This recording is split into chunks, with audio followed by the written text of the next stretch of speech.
రాష్ట్రంలో పేదల కోసం చేపడుతున్న గృహ నిర్మాణాలు ప్రభుత్వ ప్రాధాన్యత అంశమని రాష్ట్ర గృహ నిర్మాణ శాఖ మంత్రి కొలుసు పార్థసారథి అన్నారు. తిరుపతిలో ఆయన చిత్తూరు, తిరుపతి జిల్లాలో జరుగుతున్న గృహ నిర్మాణాల తీరుపై అధికారులతో సమీక్ష నిర్వహించారు. ఈ సమావేశానికి 2 జిల్లాలకు చెందిన ఎమ్మెల్యేలు, ఎమ్మెల్సీలు, అధికారులు హాజరయ్యారు. ఈ సందర్భంగా మంత్రి మాట్లాడుతూ ఇటీవల జరిగిన కలెక్టర్ల సమావేశంలో ముఖ్యమంత్రి గృహ నిర్మాణాలకు అధిక ప్రాధాన్యత కల్పించాలని చెప్పారన్నారు.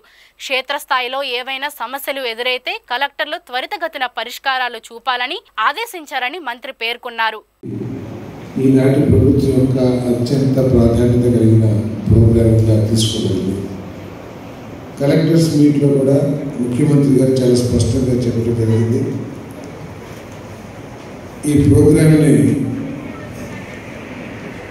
ప్రియారిటీ ప్రోగ్రామ్గా తీసుకొని ఈ ప్రోగ్రాం ముందుకు తీసుకెళ్లడంలో ఉన్న సమస్యల్ని పరిష్కరించాలని చెప్పేసి గౌరవ ముఖ్యమంత్రి గారు ఆనాటి కలెక్టర్ సమావేశంలో కూడా నిర్దేశించిన విషయం మనకు తెలుసు.